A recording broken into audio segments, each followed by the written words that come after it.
दर्शकों, जैसा कि आप जानते हैं, देश में कोरोना वायरस को लेकर बड़े ही असमंजस की स्थिति है। सरकारें अपनी तरफ से पुरजोर कोशिश कर रही हैं कि यह संक्रमण पूरे देश में ना फैले और किसी न किसी तरह से इस संक्रमण को रोका जा सके। और कई बार हमने ऐसे भी केसेस देखे हैं कि डेड बॉडी का भी कोरोना टेस्ट करा लिया जाता है और कई अस्पतालों में धांधली के केसों का भी खुलासा हुआ है। कई मरीजों की माने तो उनके मरीजों की केयर अस्पतालों में नहीं हुई और वो किसी और कारण से अस्पतालों में अपने मरीज को भर्ती कराने के लिए लेके गए थे, लेकिन बाद में उन्हें कोरोना पॉजिटिव बता दिया गया, जिसके चलते उनकी डेड बॉडी भी नहीं दी जाती। ऐसे में सवाल ये खड़ा होता है कि कहीं कोरोना रिपोर्ट के माध्यम से कोई देश में धांधली तो नहीं चल रही। इन्हीं सवालों की जानकारी के लिए हमने इन्हीं मामलों के जानकार डॉक्टर मनीष तिवारी से एक स्पेशल इंटरव्यू किया और साथ ही जाना कि आखिरकार RT-PCR टेस्ट की फंक्शनिंग क्या होती है। हमारा दूसरा सवाल था कि क्या डेड बॉडी से संक्रमण फैल सकता है। साथ ही हमने तीसरा सवाल उनसे पूछा कि क्या है हर्ड इम्यूनिटी। इन सभी सवालों के हमें जवाब तो मिले, लेकिन अभी भी इस पर गहनता से रिसर्च करने की जरूरत है कि कहीं कोरोना के नाम पर देश में कुछ स्वार्थी लोग अपनी रोटियां तो नहीं सेक रहे। कोरोना वायरस से पूरा देश इस टाइम जूझ रहा है। आइए हम जानते हैं ये क्या है कोरोना वायरस। हमारे साथ हैं डॉक्टर मनीष राव, वरिष्ठ डॉक्टर हैं, उनसे जानते हैं कोरोना वायरस क्या है और इनके किए जा रहे टेस्ट, उनका क्या उपयोग होता है, उनके बारे में जान करते हैं।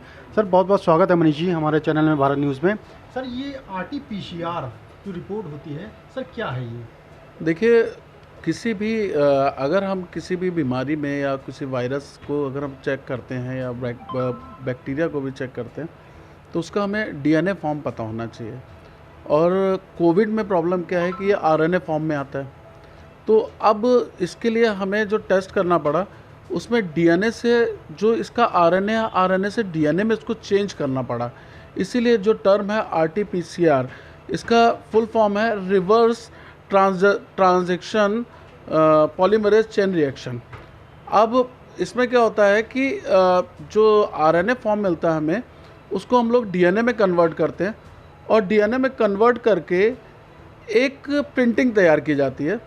वो प्रिंटिंग हर लैब में होती है।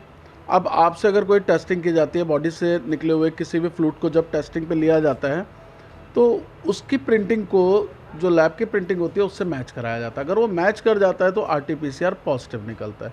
तो ये है RT-PCR टेस्ट।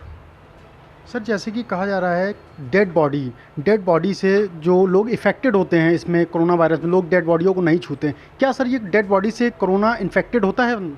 आपका पूछने का मतलब है जो पर्सन कोरोना से डेथ हुई है और उसकी डेड बॉडी से इन्फेक्शन हो सकता है कि नहीं, इन्फेक्टेड बॉडी से। देखिए, जो कोरोना वायरस है ये मेनली ड्रॉपलेट इन्फेक्शन है, इसीलिए हम लोगों को मास्क लगाने के लिए बोला जाता है कि ड्रॉपलेट इन्फेक्शन है और जो डेड बॉडी है वो सांस नहीं ले सकती। ठीक है, तो अब सांस ले नहीं पा रही है तो उससे ड्रॉपलेट्स के निकलने के चांसेस कम रहते हैं। पर चूँकि उसके अंदर फ्लूइड तो रहता है, बॉडी का फ्लूइड है, ब्लड है, सलाइवा है या नेज़ल डिस्चार्ज हैं, ये सारे जो डिस्चार्ज होते हैं इनके साथ क्या होता है कि अगर ये डिस्चार्ज कांटेक्ट में आ जाते हैं किसी हेल्दी पर्सन के तो उसको कोरोना होने के चांसेस हो सकते हैं। अदरवाइज PPE किट पहन के जो उसको डिस्पोज ऑफ करते हैं बॉडी को, तो उसे किया जा सकता है। बस ये है कि कांटेक्ट में ना है। इस लेवल पे अगर उसका कोई फ्लूइड कांटेक्ट में आता है, बॉडी टच करने से इन्फेक्शन नहीं होगा, लेकिन अगर कोई फ्लूइड है जैसे नाक और होंठ हैं और इन सब के पास से कोई फ्लूइड डिस्चार्ज हो रहा है, वो अगर टच कर जाता है तो आपको इन्फेक्शन हो सकता है। सर, ये हार्ड इम्यूनिटी क्या है, इसके बारे में बताइए। देखिए, हार्ड इम्यूनिटी एक टर्म है और ये एक बड़े जैसे कभी बड़े मास एरिया में हार्ड इम्यूनिटी डेवलप की जाती है। ये हार्ड इम्यूनिटी एक्चुअली में मीज़ल्स पे सबसे पहले देखा गया कि मीज़ल्स का जब इसका टीका नहीं आया बचने के लिए, तो उस समय देखा गया कि लोगों में ये परेशानी फैली और धीरे धीरे वो इम्यून हो गए। तो एक ग्रुप में, पूरे ग्रुप को अगर आप किसी परेशानी से लो इंटेंसिटी पे इन्फेक्टेड करते हो तो उनके अंदर इस चीज़ की इम्यूनिटी आ जाती है और इम्यूनिटी आ जाने के बाद वो इस चीज़ से वापस आपको उनकी प्रॉब्लम नहीं आएगी क्योंकि वो इम्यून हो चुके हैं। तो अभी एक्चुअली में ये हार्ड इम्यूनिटी जो है वो बहुत सक्सेस इसलिए नहीं है क्योंकि इसका जो शेप है वो बदल रहा है। दूसरा क्या है कि हार्ड इम्यूनिटी में जो पॉपुलेशन इन्फेक्टेड होती है वो 70 to 80% पॉपुलेशन इन्फेक्टेड होती है। इंडिया की अगर 70 to 80% पॉपुलेशन इन्फेक्टेड हो जाती है तो मान के चलते हैं मोटा मोटा कि 70 से 80 करोड़ लोग इससे इन्फेक्टेड हो जाएंगे, है ना। तो अब इतने लोगों के लिए बेसिक मेडिकल फैसिलिटीज़ देना सरकार के लिए मुश्किल होगा और इसमें डेथ रेट बढ़ सकता है। इस कारण से इसको अभी तो मेरे ख्याल से इसको नहीं यूज़ किया जा रहा है।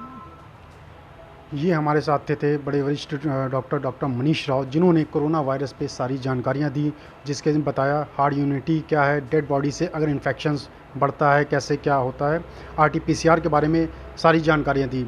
हम कानपुर से जय चौधरी, भारत न्यूज़।